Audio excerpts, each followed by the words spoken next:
Hello everyone and welcome to the Property Podcast. It's Rob B here. And this week we're looking at bridging finance. So, I looked long and hard to find an expert to bring on the show to help me with it. He's coming up after the intro.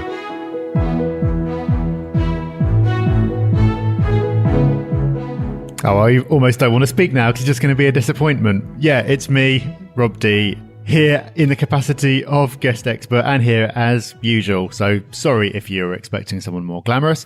But yeah, today we are going to be talking about bridging finance. It's something that I've been involved in heavily for the last couple of years. And something that there's a lot of fear and a lot of misinformation about. So that is what we're going to put right in the next half hour or so. Okay, so I didn't look long and hard, but you certainly know your subject, Rob, so I'm glad it's you. And it makes it a bit easier because it won't be awkward because, if it was anyone else, I don't know them and I've got to do all that chitty chat before, so it's all good. All right, well, in case anyone is feeling disappointed that it's only just me and not a glamorous guest, maybe we can make it up to them by offering them a job, say? Yeah, that's always a fair compromise. So Yellow Lettings is hiring. When aren't we hiring these days? But it's an important role, so we wanted to mention it on the podcast. It is for a London rep. So Yellow Lettings covers many areas across the UK, and we are desperate to get into London, and we know you are too. We get emailed every week, multiple times a week, about when are you coming to London? And we've kind of given a few false dawns around this already. Yes, we're in London. Yes, we're in London. But for different reasons, we haven't been quite there. But now we are. And this is the final piece in the jigsaw. So we want you. We want you to come and work with us for 25 hours a week. So, Rob, we're an awesome company, we like to think, with an awesome team. So we're looking for an awesome person. But let's give everyone a little idea of who we're looking for. Yeah, so I think this could be suitable for a few different types of person. So maybe you're looking for your first break into getting a property job. So it might be that you're looking for a career change or you're looking for your first job of any kind. So maybe you're just looking for your break and this could be it. Maybe you're a full-time landlord. You manage your own properties. You're very used to doing that, but it's not keeping you busy enough. You're too good. You need to be kept more busy. Well, this could be for you as well. Maybe you're someone who's retired, but you've retired a little bit too early and you've done enough pottering in the shed and now you want to get out there and do some interesting things and meet some interesting people. Or maybe you are none of these people, but you know somebody who fits one of these descriptions. If that's the case, we would really like to hear from you. We would. You can go to yellowlettings.net/London. That's yellowlettings.net/London and go there if it's you or if it's someone you know, send them there. And of course, it's Meetups tonight, Rob. You're in Stratford, I'm in Richmond, so we'll be on the lookout. But as many of you will be at Meetups tonight, if you meet anyone who seems to fit that description, make sure you send them to yellowlettings.net/London because we'd love to hear from either you or them and we can speak to you further. So yeah, that's an exciting new role that's been created. Almost though eclipsed by, Rob, an exciting news story, which I promise we won't do this every week, everyone, proves us right again. So this week's news story is North-South house price divide to narrow this year as cost of Manchester homes grows faster than London. And yes, dear listeners, we said this would happen. And the final figures are in, because remember there's a lag on the data. The final figures are in for 2016.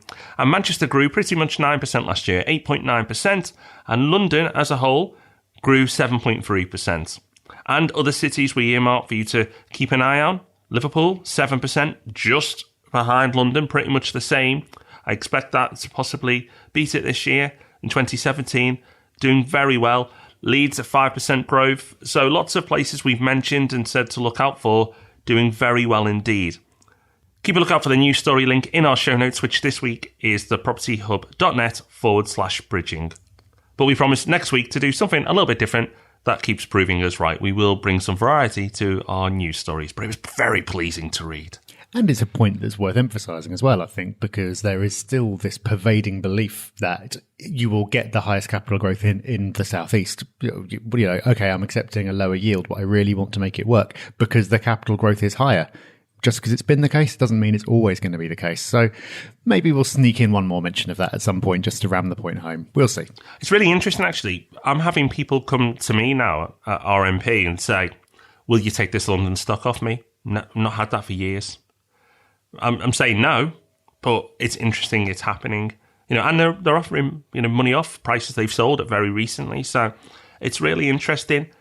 I think, I'm not going to be surprised if our predictions come true this year. We've gone a little bit early in past years, but I think this is the year where we're finally proven right on what we believe will happen in the future trends of the UK property market. But that's that, and this is now. And now is our main topic of the week, and of course, it's don't be scared of bridging finance. Bridging finance, Rob? Over to you. I'll go make a cup of tea and tell me when you're done. Well, yeah, bridging finance is not something I'm scared of. It's something that I've been involved with lending my own money on a bridging basis for over 2 years. And I like it because it gives me a return that's a high return. It's fixed and it's secured against property. So it's something that I'm a fan of from a lending point of view. And then within the last year, I've formalized that into a company called LendSwift, which allows a few other people to invest as well. So a bit like Rob B does with RMP, really. It allows me to put my money where my mouth is and allow other people to come in on it if they believe it as well. So I'll look at everything that comes through, I'll turn most of it down, and I'll put my own money into stuff that I believe in. So in the process of doing this, I've learned a lot about the bridging sector, which is handy for this episode. But I've also learnt that a lot of property investors are scared of using bridging finance. A lot of people will sort of hear the word bridging and then sort of instantly turn off or believe that it's not for them, or they'll want to use it because they recognize they've heard that it's a useful tool, but they'll have a poor understanding of what it actually involves. So whenever there's fear, the reason for that fear is often a lack of knowledge. And that lack of knowledge is something that we can put straight for you right now. So we'll get into the details, but let's start with the absolute basics. So you might have introduced me as the expert, Rob, but I know that you, at the very, very least, know the basics. So let's start by talking about what bridging finance is. Thank you, Rob. Yes, I do. The basics. Well, what is bridging finance? It's a short-term loan. It's a short-term mortgage. It's probably the best way of thinking about it. Normally, the term will last anywhere from 1 month to 12 months. And that's because the interest rate's a bit longer. You wouldn't want a lifetime bridging mortgage or loan. The rate is often in the range of 8 to 15%, whereas mortgages, you're a lot less than that. It's 3 to 6%, depending on if you're going through an individual mortgage or through a company. But it's much quicker to arrange. So an individual buy-to-let mortgage is 4 to 6 weeks. A company mortgage is 6 to 8 weeks, and that's if everything goes quickly. Bridging can be weeks, but I don't mean several. I mean literally a few weeks. So it goes a lot quicker. Lenders are also, you'll be pleased to know, a lot less picky on what they'll lend on, which we know can be a challenge with the mainstream lenders sometimes. And in other respects, it's the same. The lenders take a charge over the property, meaning you can repossess it if you don't pay back on time. Very, very similar setup. It's just really designed for people who want to get in and out in shorter spaces of time and are happy to pay a slight premium for it. Yep, exactly that. So that's what it is. I think a short-term mortgage is the best way of describing it. Like it's a bit of a contradiction because a mortgage, of course, is for the long term, but it is so similar, except in duration, yes, and in rate, that it's the best way of understanding exactly what it is. So it's similar to a mortgage in many respects. Is it similar in how much you can borrow? Yes and no. So yes, in terms of you can borrow up to 70% of the property's value, just like a mortgage. So that would be the same. A mortgage, you can get 80%, 75% is probably the main benchmark. But where it gets different and interesting is sometimes you can borrow against the value of the property, not the purchase price. Okay, that's key, the value, not the purchase price. So if you're buying BMV, then you don't have to put as much money in. And that's where it gets really interesting. So, and getting BMV, we've talked about a lot, and it's easier said than done, but it is certainly possible. We achieve it. And sometimes you can borrow against postworks as well of the value of the property. So the gross development value, or sometimes referred to as GDV. So you know exactly what it's going to be worth in the future to cover some of your refurb costs too. So there's some more interesting products out there as well. So you've got like the standard where you just loan against the value of the property, but there's some interesting ways you can attack it, and that makes it interesting for a lot of people and people who are doing certain things in particular. Yeah, so let's run through the main cases for using bridging finance. So probably the most familiar one will be for flips. So if you want to flip a property, you buy it, you quickly increase its value, and then you sell it on again within a matter of months. You can only be using cash or bridging. We've talked about this before. You shouldn't be using a mortgage because mortgage lenders don't like it. You're taking it out for the long term. If you try and pay it back after a few months, they will be none too pleased. So for flips, bridging is the obvious choice if you don't have or you don't want to tie up the cash to do it all in cash. Another very common scenario is auction purchases. So Rob talked about how long it takes to arrange a normal mortgage. You're probably looking at about 6 weeks if everything's absolutely flying along. In an auction, you'll normally need to complete in 28 days or less. So you'd have to be very brave to try to get a mortgage through in that time. Therefore, again, the logical thing to do is to either use cash if you've got it and you're happy to commit it, or use bridging otherwise. It's much quicker, so it still won't be a completely stress-free experience, but you'll be far more likely to get it through in time. Then there are more interesting things that you can do. So with bridging, you can buy properties with problems that make them unmortgageable, which you can fix. So if you wanted to buy a property that had no kitchen or no bathroom, so it's an absolute state, somebody tips you off on this off-market property, and you go around there and it's absolutely horrendous, but you go, oh, brilliant, I can really add value to this and put it into my portfolio. Well, if you go for a mortgage, they won't give you one because it needs to be habitable at the point of taking it over. So that's one example of a property that wouldn't be mortgageable. So if you didn't have the cash and you weren't willing to use bridging, you wouldn't be able to buy it. So that's where bridging comes in. Properties with problems, because as Rob said, bridging lenders are less picky about what they'll lend on. I think that's really interesting, Rob, because what it allows you to do is it puts you in the same position as cash buyers. Effectively, cash buyers can get into interesting opportunities. You've got to find them, but once you've found them, you can take advantage of deals that others can't. Bridging moves you into that same league if you understand what you're doing. So I think that's really interesting. It kind of puts you in a different bracket of deals that you're able to take advantage of that most people think they can't do because they haven't got the cash, but actually if they use the right type of finance product, they can. Yeah, that's spot on. And it will cost you. So if you've got piles and piles and piles of cash sitting around, so you're a true cash buyer in that sense, that's always going to be better because you're not having to pay the fees and the interest. And so it costs you. But if you can get a really great deal and buy something you wouldn't otherwise be able to, then yes, you do become a cash buyer and it's well worth doing. Another scenario that's common with bridging is buying properties which you want to refurb to increase its value and then refinance it for the higher value. So if you find a property, you add some value to it, but you bought it on a mortgage, then you'll have to wait a couple of years probably until the end of a fixed term when there won't be any penalties to be able to refinance and realize that higher value. If you buy with bridging rather than a mortgage, then you can take out your mortgage after owning it for about 6 months. So you can realize that increase in value far quicker, get your money out and do it all again. Again, that's very, very common use for it. Then there's just the situation where you can get a great deal by buying quickly. So maybe none of these situations apply. Maybe you're buying a property that doesn't need anything doing to it whatsoever. But for some reason, they just need to sell really, really quickly. And if you can buy it quickly, you'll get a great deal. There wouldn't be time to arrange a mortgage. Therefore, again, if you don't have cash, then there's bridging. Of course, the deal would need to be great enough that it more than offsets the costs that you'll incur by using the bridging. And then there's the fancy stuff. So Rob's already touched on this, but there's lots of interesting things that you can do as a result of bridging lenders being a little bit more adventurous. And one thing that people do, which is quite cool, is doing things like bridging against a property you already own. So if you've got a property that has got no mortgage on it, or it's got a very low mortgage on it, you can often borrow against that property to buy a new one. That often allows you to borrow more. So say that you've got £300,000 worth of equity in a property that you already own.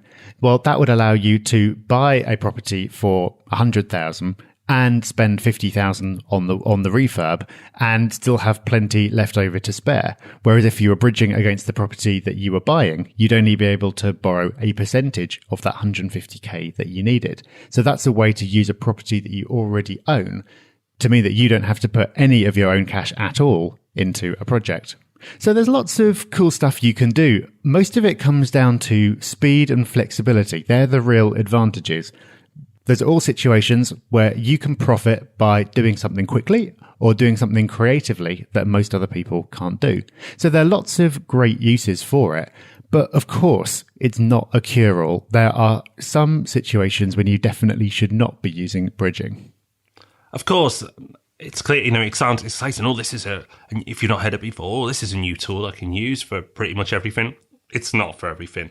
The key word is it's like a tool in your finance toolbox. It's just one of many. So there are certain situations where you should just avoid it. If you're not sure on your exit, then you can't bridge forever. Well, you certainly wouldn't want to. So that's definitely not a deal where you bring bridging into the equation. Anything where the gains aren't high enough, Rob's touched on that a few times, the gains have to be there. The reward has to be there to compensate the fees. So you may save £5,000 by buying quickly, but if the bridging's going to cost you £7,000, then it's just not worth it. And, if it's your first project or even your second, if you have the choice, you might make mistakes. So possibly look at another avenue if you can, if it's the first or second project, because your inexperience might punish you. And obviously the risk is higher if you've got higher rates to pay back. So if you're a newbie to refurbs or auctions, be careful. It's not a tool that you should necessarily run to if you're a newbie. I'm not saying definitely don't, but I wouldn't just rush into it. You really have to weigh it up and probably bring in advice from people who are more experienced than you to guide you through it if you want to take it on. But yeah, just be cautious if you're a newbie. But certainly if you don't know your exit or the compensation isn't high enough for the deal, then it's one to avoid. Because, Rob, the costs we've touched on, but they are different to a normal mortgage.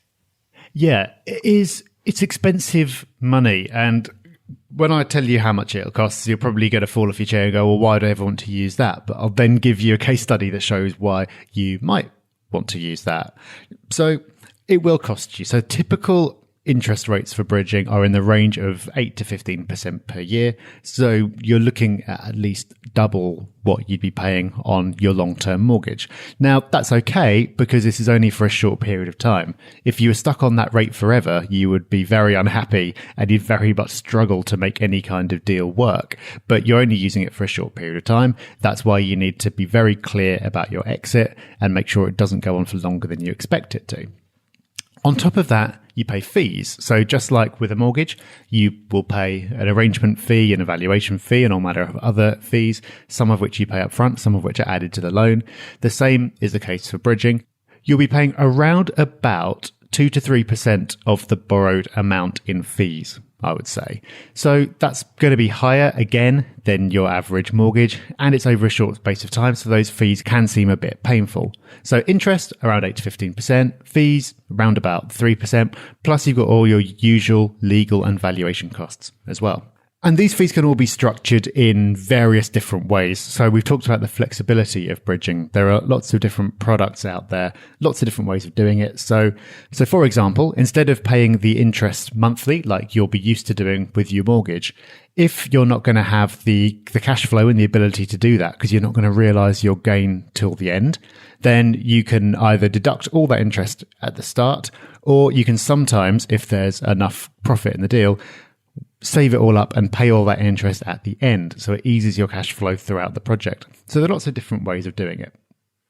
Okay, I said I'd give you a little bit of a case study. And this is one that we had in the magazine quite a few issues back now. It's a really good case study. It's quite an extreme one, but it serves to illustrate a point quite nicely of why, even though this money is expensive, it might be worth your while.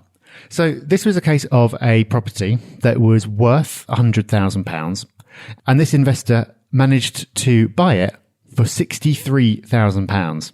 So that's BMV for you. So it was worth 100,000 genuinely. That was the actual survey value. He managed to get it for £63,000. I forget the details, but I think it might have been a deceased estate and the people who inherited just wanted to get rid quickly. So not the kind of deal you're going to trip over every day. You're not going to find this by going on Rightmove for a few minutes, but this is a genuine case study, so it is sometimes possible. Now, if you remember, Rob said right back at the start that one of the things about bridging is you can sometimes borrow based on the value rather than based on your purchase price. So with a mortgage, you're never ever able to do this. They will always value it at the lower of its value or what you paid. With bridging, that's not necessarily the case.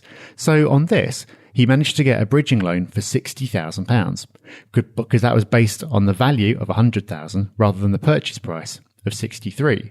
So he's only having to put in £3,000 of his own money towards the purchase, which is pretty amazing, really. You're buying a house for £3,000 down. The really amazing bit actually happened 14 days later when he sold the property at auction for £118,000, which is frankly ludicrous. As I said, this is not the kind of thing that's going to happen to you every day. This is probably a once in a lifetime kind of thing, but it can be done.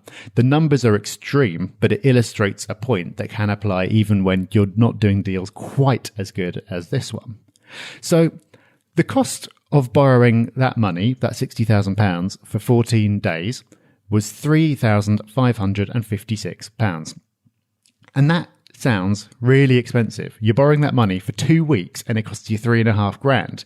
So if you're looking at just that, you go, oh, well, why on earth would I want to do that? Well, the reason is that the profit that he made from this deal was £51,000. So if he had the cash and had loads of cash and was willing to commit it, he could have saved £3,500 and not used bridging at all. But as he didn't, he wanted to conserve his cash for other opportunities. He was able to use that, pay the cost of £3,500, which is nothing compared to his profit of 51.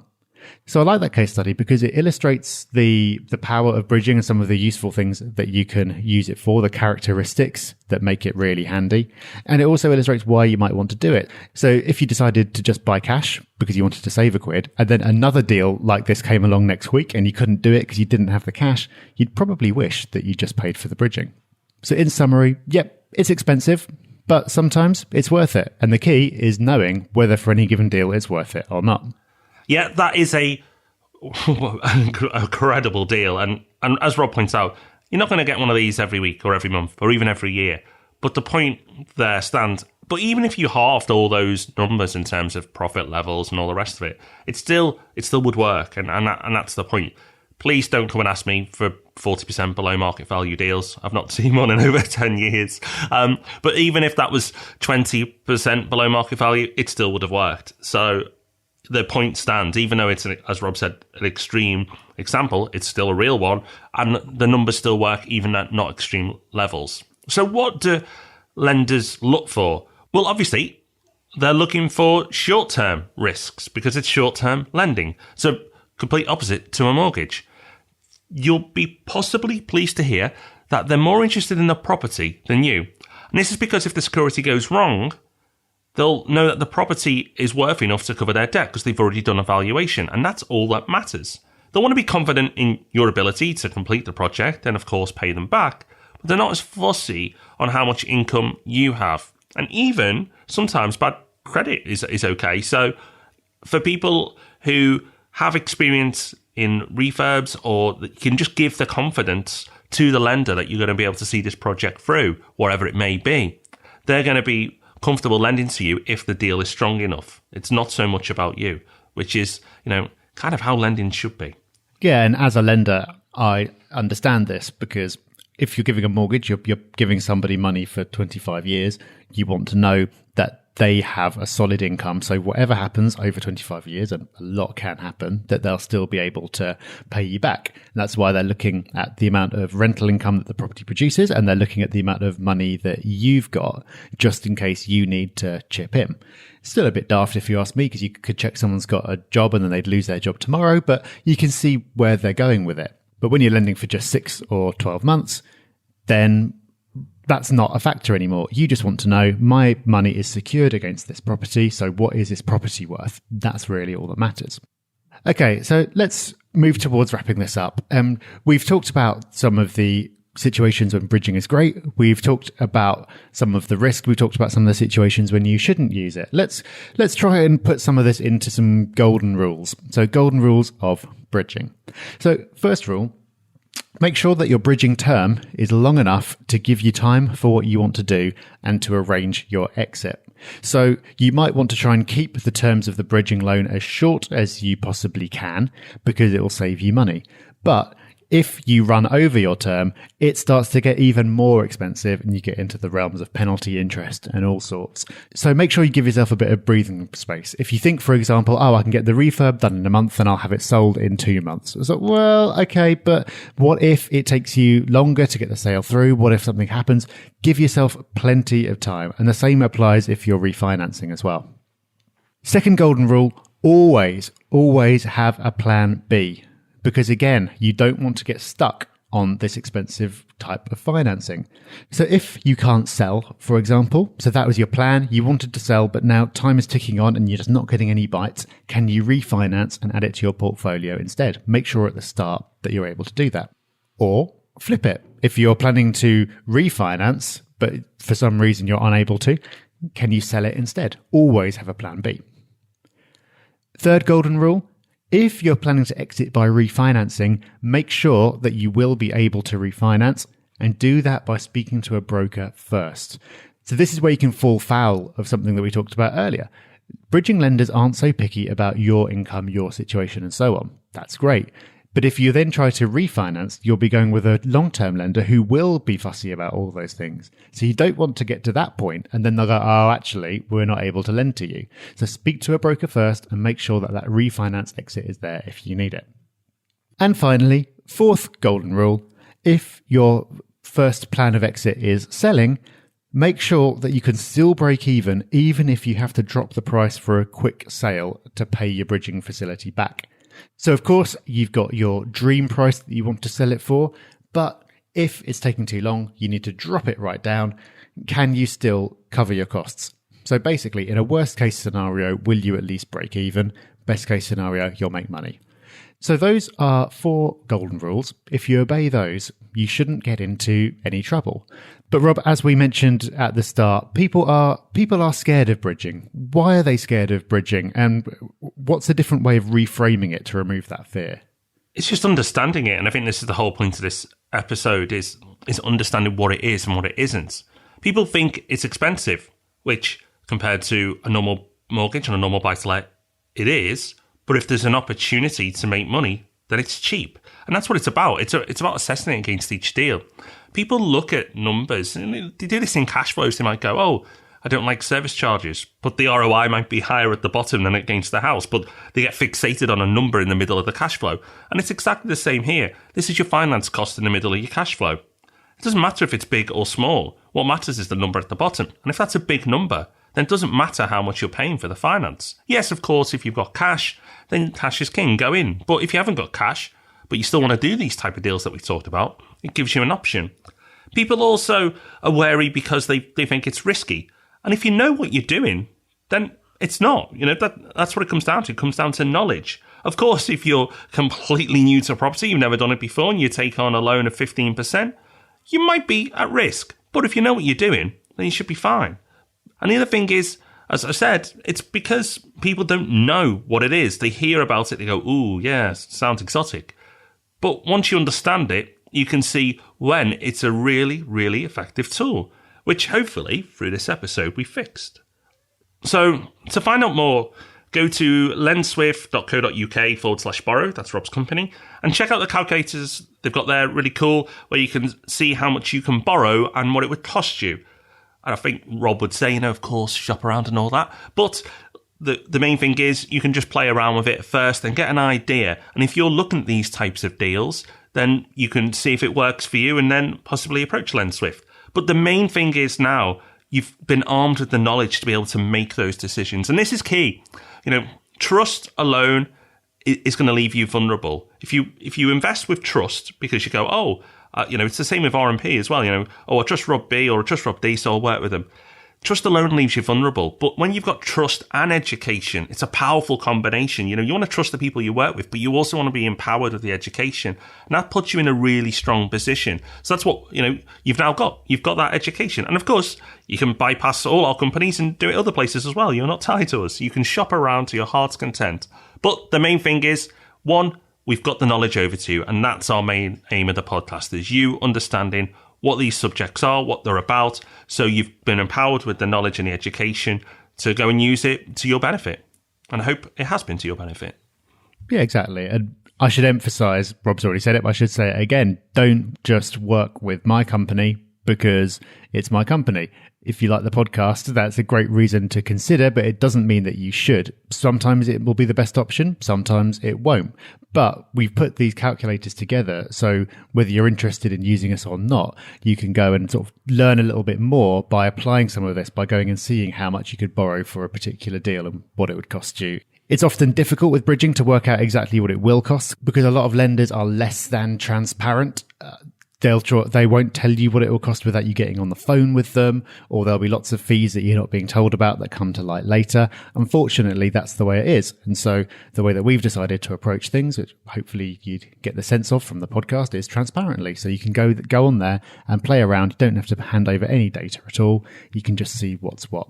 I hate that when you go on websites and it's like they want your email, your address, your phone number before you can get even close to the tool that they're offering. Yeah. And then you put it in and they'll go, thanks, we'll send you the tool soon, but we're going to call you first. And you're like, exactly.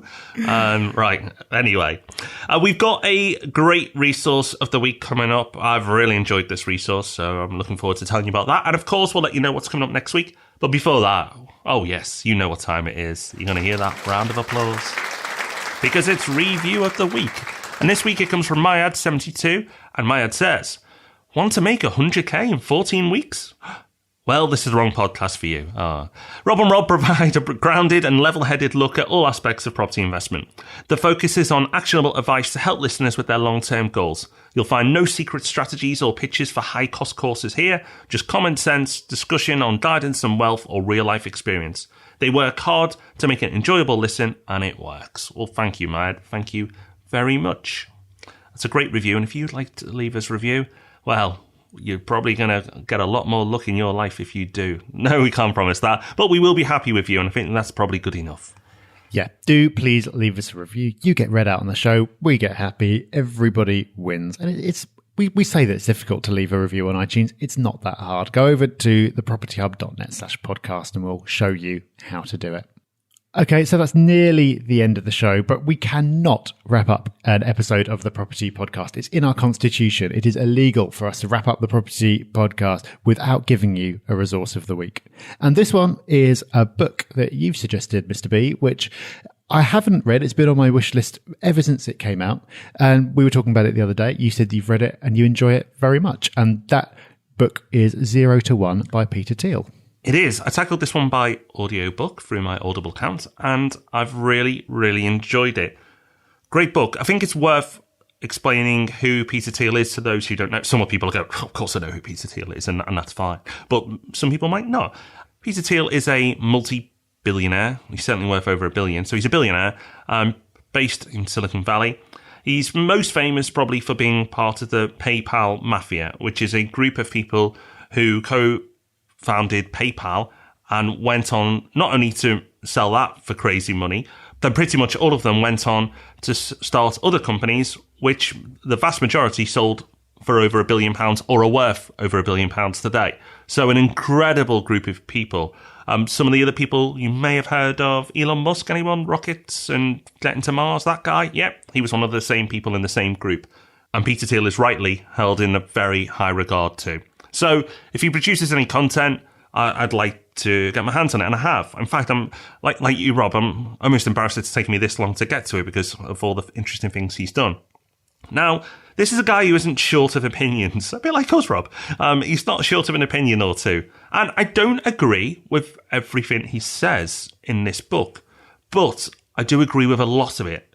But what I do find fascinating is his thought process to get to his points. He's not just throwing out opinions and then just not backing them up. He's letting you know how he got to these opinions and this thought process. And a lot of it is through his experience, to his credit. But a really, really intelligent guy, you know. I don't think you're going to get many dunces who build billion-pound companies, but a really intelligent guy. And the fact that people like this are putting content together that can only benefit people, you know, there's no upsell to this. It's like, not go to this company of mine or that company of mine. It's just him spreading his knowledge. I think is really credible of him, and something that for those people who are interested in business or just following people who are successful and trying to mimic their habits and get inside their heads and their thought processes, then I highly recommend this book. Yeah, I don't think Peter Thiel's going to be too interested in upselling you to his weekend course for 197 or whatever it is he? Like, it's just, this guy is a billionaire. He didn't really need to write a book, but he has, and you can access the contents of his brain for about 10 to 15 quid. So it's a heck of a bargain when you look at it in that way. So I will be bumping that up my list. He's a smart guy. I love the Elon Musk book, and I'm sure this one is going to be similarly thought-provoking. Yeah, absolutely. I think the Elon Musk book, which we've talked about before, ended up on our top resources of the year in 2015. So check that one out if you're new to the podcast. If you've missed that one, well worth it. And also well worth it is turning up next week for the Property Podcast, because next week we're going to be looking at exit strategies. So we often talk about how to get into property, how to maintain your properties, what to do while you're going through the life of that property. We've done it all, but we haven't really, in any great depth anyway, looked at exit strategies. So this is something that's been requested a few times. So next week, we're going to look at the best exit strategies for property investment. So you've got in, but you want to get out. Well, we're going to tell you exactly how and in the most efficient and profitable ways next week. Yes, indeed we are. So we will leave you with our thanks for listening. We'll leave you with the reminder that you can get along to a meetup tonight, thepropertyhub.net/meetup. If you're at Richmond or Stratford, we will see you there. And a reminder as well that if you are interested in our Yellow Lettings London rep job, or you know somebody who might be, yellowlettings.net/London is the place to go. Or you can not worry about any of these things that I've just said. If you are driving or running and you can't jot down all these links, there's only one link that you need to remember, which is thepropertyhub.net/bridging. That is the show notes for this week's episode, where all of this will be rounded up. So whether or not you can make it to a meetup tonight, we will see you back here for more Property Podcast next week. We'll see you then. Bye-bye. Bye-bye. Thanks for listening to the Property Podcast. For show notes, all our past episodes, and to leave a review, go to thepropertyhub.net/podcast.